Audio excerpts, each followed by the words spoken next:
Battle world के विनाश के बाद एवेंजर्स वापस अपनी अपनी दुनिया में लौट चुके थे, लेकिन टोनी स्टार्क का बलिदान अब भी उनके दिलों में था। स्पाइडरमैन, थॉर, ब्लैक पैंथर और कैप्टन अमेरिका एवेंजर्स टॉवर में एकत्र हुए थे। स्पाइडरमैन ने धीरे से कहा, शायद कोई रास्ता हो टोनी को वापस लाने का। डॉक्टर स्ट्रेंज ने गहरी सांस ली और उत्तर दिया, मैंने हर संभावना देखी। टोनी ने जो किया वह अपरिवर्तनीय है। थॉर ने जोर से मेज पर मुक्का मारा। अगर कोई व्यक्ति असंभव को संभव बना सकता था तो वह टोनी ही था। ब्लैक पैंथर ने सुझाव दिया, हमें उनके बलिदान को व्यर्थ नहीं जाने देना चाहिए, लेकिन अगर हमें कोई संकेत मिलता है तो हमें उसकी जांच करनी होगी। कुछ दिनों बाद डॉक्टर स्ट्रेंज अपने सैंक्टम सैंक्टोरम में ध्यान कर रहे थे। अचानक उनकी आंखें चमक उठीं। यह असंभव है। उन्होंने अपनी जादुई डिस्क से एक ब्रह्मांडीय ऊर्जा सिग्नल देखा। यह ऊर्जा टोनी स्टार्क की है, लेकिन यह कहां से आ रही है? डॉक्टर स्ट्रेंज ने एवेंजर्स को बुलाया। उन्होंने अपने जादू से सभी को एक रहस्यमयी ग्रह दिखाया। यहां से ऊर्जा आ रही है, लेकिन यह कोई सामान्य स्थान नहीं है। यह क्वांटम ब्रह्मांड के किनारे पर है। स्पाइडरमैन उत्तेजित हो गया। अगर कोई मौका भी है कि टोनी वहां हो सकते हैं, तो हमें जाना होगा। कैप्टन अमेरिका ने सहमति में सिर हिलाया। हम तैयार हैं। एवेंजर्स ने मिलकर गार्डियंस ऑफ द गैलेक्सी से संपर्क किया। रॉकेट रैकून ने हंसते हुए कहा, तो तुम लोगों को फिर से परेशानी मिल गई? टोनी स्टार्क जीवित हो सकता है, डॉक्टर स्ट्रेंज ने गंभीरता से कहा। रॉकेट और स्टार लॉर्ड एक दूसरे की ओर देखने लगे। अगर यह सच है तो हमें जल्दी करनी होगी, गमोरा बोली। उन्होंने मिलानो, गार्डियंस का जहाज, तैयार किया और सभी एवेंजर्स उसके अंदर सवार हो गए। यात्रा कई दिनों तक चली। अचानक एक विशाल गहरे नीले रंग का ब्लैक होल उनके सामने प्रकट हुआ। यह जगह तो किसी भी नक्शे में नहीं है, ड्रैक्स ने कहा। डॉक्टर स्ट्रेंज ने अपनी शक्ति से एक पोर्टल बनाया और कहा, हम इस ब्लैक होल के अंदर जा सकते हैं, लेकिन यह बहुत खतरनाक होगा। स्पाइडरमैन ने कहा, अगर टोनी वहां है तो हमें जाना ही होगा। गैलेक्सी जहाज ब्लैक होल के अंदर चला गया। ब्लैक होल के दूसरी तरफ वे एक छोटे ग्रह पर पहुंचे। यह कोई सामान्य ग्रह नहीं था। यह प्राचीन तकनीक से भरा हुआ था, जैसे किसी ने इसे खुद बनाया हो। अचानक उनके सामने एक ह्यूमनॉइड फिगर प्रकट हुआ। वह एक मेटालिक आर्मर पहने था, लेकिन उसका हेलमेट अलग था। तुम यहाँ क्यों आए हो? सभी चौंक गए। स्पाइडरमैन ने धीमे स्वर में कहा, टोनी। आर्मर ने हेलमेट हटाया और वे अवाक रह गए। टोनी स्टार्क जिंदा थे, लेकिन उनका चेहरा अलग था, जैसे वे किसी नई ऊर्जा से प्रभावित हुए हों। मैं टोनी स्टार्क नहीं हूं, अब मैं इन्फिनिटी स्टार्क हूं। टोनी ने उन्हें बताया कि जब उन्होंने बैटल वर्ल्ड के ऊर्जा विस्फोट को अवशोषित किया था, तो उनकी चेतना क्वांटम ब्रह्मांड में फंस गई थी। मैं मर नहीं सकता था, लेकिन मैं अपने शरीर को भी नहीं बचा सका, इसलिए मैंने इस जगह को बनाया। ब्लैक पैंथर ने कहा, लेकिन तुम वापस क्यों नहीं आए? टोनी ने दुखी स्वर में कहा, क्योंकि मैं अब पूरी तरह इंसान नहीं हूं। मैं अब ब्रह्मांड की ऊर्जा से बंध चुका हूं। अगर मैं वापस जाऊंगा तो ब्रह्मांड का संतुलन बिगड़ सकता है। एवेंजर्स के सामने एक कठिन फैसला था। अगर वे टोनी को वापस लाते तो ब्रह्मांडीय संतुलन टूट सकता था। अगर वे उसे यहीं छोड़ते तो वे फिर कभी अपने दोस्त को नहीं देख पाते। स्पाइडरमैन की आंखों में आंसू थे। टोनी, हमें तुम्हारी जरूरत है। टोनी मुस्कुराए, मैं हमेशा तुम्हारे साथ हूं, पीटर। उन्होंने अपने आर्मर से एक चमकदार चिप निकाली। ये मेरी चेतना का हिस्सा है, इसे सुरक्षित रखना। कैप्टन अमेरिका ने सिर झुका लिया और बोले, हमें स्वीकार करना होगा कि कुछ हीरो अमर होते हैं, लेकिन एक अलग रूप में। टोनी ने हाथ बढ़ाया और स्पाइडरमैन ने उन्हें गले लगा लिया। एवेंजर्स ने भारी मन से टोनी को छोड़ दिया और वापस पृथ्वी की ओर लौटे। स्पाइडरमैन के हाथ में अब टोनी की चेतना थी। डॉक्टर स्ट्रेंज ने कहा, शायद एक दिन हम टोनी को फिर से जीवित कर पाएंगे। स्पाइडरमैन ने मुस्कुराकर कहा, हाँ, शायद एक दिन। जहाज ने पृथ्वी की ओर उड़ान भरी। दूर ब्लैक होल के दूसरी ओर इन्फिनिटी स्टार्क खड़े होकर एवेंजर्स को जाते हुए देख रहे थे। उनकी आंखों में एक चमक थी। यह अंत नहीं है, यह सिर्फ एक नई शुरुआत है। टोनी स्टार्क, जो अब इन्फिनिटी स्टार्क बन चुके थे, एक रहस्यमयी ब्लैक होल के भीतर रह रहे थे। उनके पुराने दोस्त एवेंजर्स उन्हें छोड़कर पृथ्वी लौट चुके थे, लेकिन यह कहानी अभी खत्म नहीं हुई थी, बल्कि एक नया खतरा जन्म लेने वाला था। Spiderman, captain America, doctor Strange और ब्लैक पैंथर एवेंजर्स टॉवर में चर्चा कर रहे थे। स्पाइडरमैन ने टोनी स्टार्क द्वारा दी गई चिप को मेज पर रखते हुए कहा, यह सिर्फ एक डेटा स्टोरेज नहीं है, इसमें कुछ और भी है। डॉक्टर स्ट्रेंज ने अपनी जादुई शक्तियों से उसे स्कैन किया और गंभीर स्वर में बोले, यह चेतावनी है मल्टीवर्स के विनाश की। सभी चौंक गए। कैप्टन अमेरिका ने पूछा, क्या? लेकिन हमने बैटल वर्ल्ड को नष्ट कर दिया, बियॉन्डर और ड्यूम को हरा दिया। फिर यह नया खतरा क्या है? ब्लैक पैंथर ने कहा, हमें तुरंत पता लगाना होगा। डॉक्टर स्ट्रेंज ने अपने जादुई ऑर्ब ऑफ अगामोटो से पूरे ब्रह्मांड की स्थिति देखी। अचानक उन्होंने कुछ चौंकाने वाला देखा। मल्टीवर्स की दीवारों में दरारें आ रही हैं। सभी नायकों ने स्क्रीन पर देखा। अनगिनत वास्तविकताएं आपस में टकरा रही थीं। पृथ्वी 6 और 16 की दुनिया में अजीब ऊर्जा विस्फोट हो रहे थे। वैकल्पिक ब्रह्मांडों से अज्ञात प्राणी निकल रहे थे। एक अंधेरे ग्रह से एक भयावह शक्ति जाग रही थी। डॉक्टर स्ट्रेंज ने गहरी सांस ली और कहा, यह काम किसी साधारण शक्ति का नहीं हो सकता। तभी एक धमाके के साथ टॉवर की दीवारें हिल गईं। चारों ओर हरा और नीला प्रकाश फैल गया और एक आवाज गूंजने लगी, मैंने कहा था, यह अंत नहीं है। सभी नायकों ने देखा, उनके सामने कांग द कॉन्करर खड़ा था। तुमने समय को बिगाड़ दिया एवेंजर्स, अब इसकी सजा तुम्हें मिलेगी। कांग ने अपने टाइम वेपन से एक ऊर्जा लहर छोड़ी, जिससे पूरा एवेंजर्स टॉवर कांप उठा। कैप्टन अमेरिका ने तुरंत अपनी शील्ड उठाई और कहा, हमने तुम्हें पहले हराया था और हम फिर से हराएंगे। कांग ने हंसते हुए कहा, तुम्हें लगता है कि मैं अकेला हूं? अचानक उनके पीछे अनगिनत वैकल्पिक कांग प्रकट हो गए, हर ब्रह्मांड से अलग अलग संस्करण। स्पाइडरमैन चौंक गया, ओह ये तो बुरा हो गया। कांग ने अपनी सेना को पृथ्वी पर छोड़ दिया। वैकल्पिक ब्रह्मांडों के दुष्ट हीरो और विलेन एवेंजर्स के खिलाफ लड़ने लगे। न्यूयॉर्क में समय की दरारें खुल गईं, जिससे भविष्य और अतीत के प्राणी बाहर आने लगे। थॉर के गृहलोक असगार्ड पर भी कांग की सेनाओं ने हमला कर दिया। एवेंजर्स के लिए यह सबसे बड़ा संकट था। स्पाइडरमैन ने जल्दी से टोनी स्टार्क द्वारा दी गई चिप को एक्टिवेट किया। टोनी का होलोग्राम प्रकट हुआ। अगर तुम ये देख रहे हो तो इसका मतलब है कि मल्टीवर्स खतरे में है। मैंने ब्लैक होल के पार जो देखा, वह सिर्फ शुरुआत थी। कांग सिर्फ एक मोहरा है, असली खतरा कुछ और है। The one who remains. Doctor strange चौंक गए। क्या? लेकिन वह तो पहले ही मर चुका था। टोनी का होलोग्राम जारी रहा। नहीं, वह अभी भी कहीं न कहीं मौजूद है, और अगर उसे नहीं रोका गया तो मल्टीवर्स पूरी तरह खत्म हो जाएगा।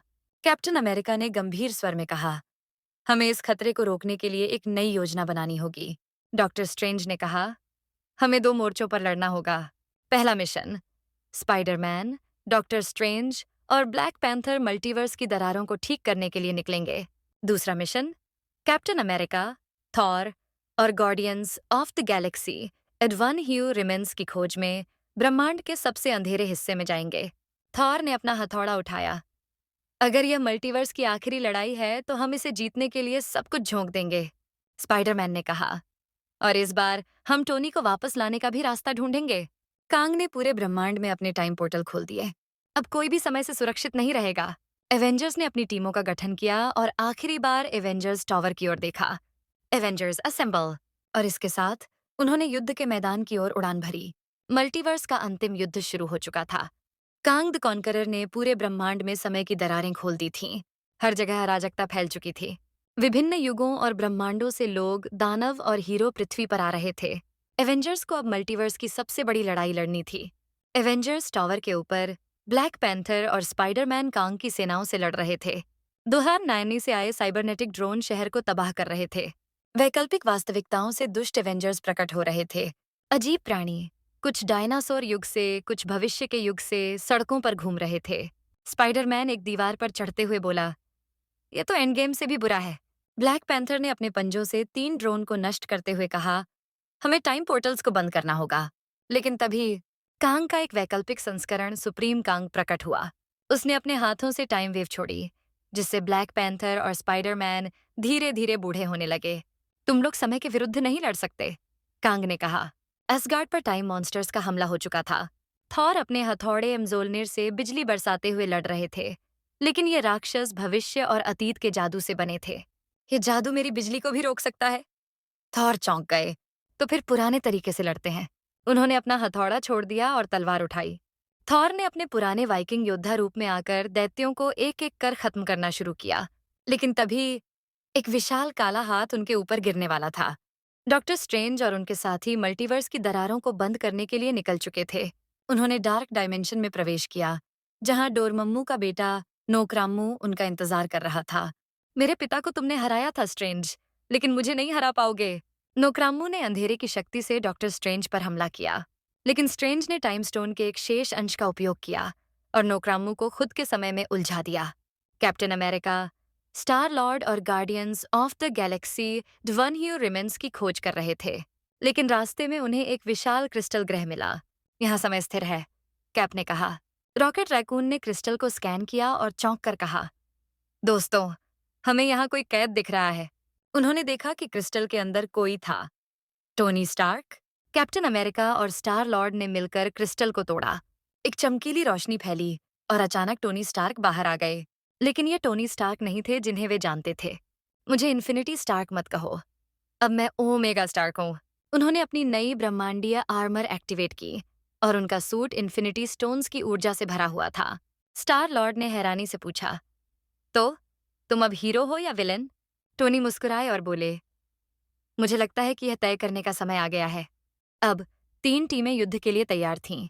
डॉक्टर स्ट्रेंज और स्पाइडरमैन मल्टीवर्स की दरारों को ठीक करने के लिए, थॉर और ब्लैक पैंथर असगार्ड और पृथ्वी को बचाने के लिए, कैप्टन अमेरिका और omega Stark one Who remains को रोकने के लिए। लेकिन क्या ओमेगा स्टार्क भरोसेमंद थे? क्या कांग का असली मास्टर वन हू रिमेंस ही था? और सबसे बड़ा सवाल, क्या मल्टीवर्स बच पाएगा? स्पाइडरमैन, ब्लैक पैंथर और डॉक्टर स्ट्रेंज न्यूयॉर्क में कांग की सेना से जूझ रहे थे। कांग का सुप्रीम कांग संस्करण अब पूरी दुनिया को अपनी टाइम वेव से धीमा और तेज कर रहा था। तुम सब समय में खो जाओगे, कांग गरजा।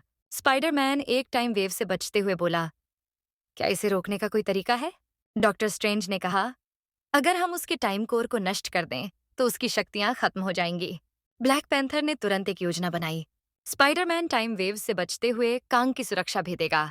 ब्लैक पैंथर उसकी मुख्य बैटरी पर हमला करेगा। डॉक्टर स्ट्रेंज अपने जादू से समय को स्थिर करने की कोशिश करेंगे। स्पाइडरमैन ने कांग की सेना से लड़ते हुए एक हाईटेक बम टाइम कोर पर सेट कर दिया। ब्लैक पैंथर ने अपने वाइब्रेनियम ब्लेड से कोर को छेद दिया।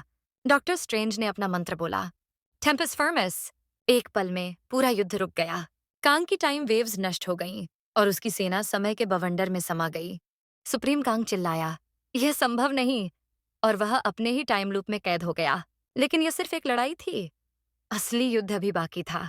कैप्टन अमेरिका, ओमेगा स्टार्क और गार्डियंस ऑफ द गैलेक्सी एक रहस्यमयी जगह पहुंचे, लास्ट टेम्पल ऑफ टाइम। यहाँ समय का कोई प्रभाव नहीं था। अचानक एक अंधेरा साया उनके सामने प्रकट हुआ। तुम लोग काफी देर से आए। द्वनहु रिमेंस अपने सिंहासन पर बैठे थे। मैंने तुम्हें चेतावनी दी थी कि अगर मुझे रोका गया तो मल्टीवर्स खत्म हो जाएगा। ओमेगा स्टार्क ने जवाब दिया, अगर तुम रहोगे तो भी मल्टीवर्स खत्म हो जाएगा। कैप्टन अमेरिका ने अपनी शील्ड उठाई, तुम्हें रोकने का समय आ गया है। लेकिन डवन ह्यू रिमेंस मुस्कुराए, क्या तुम नहीं समझे? मैं मल्टीवर्स नहीं, मैं टाइम हूं।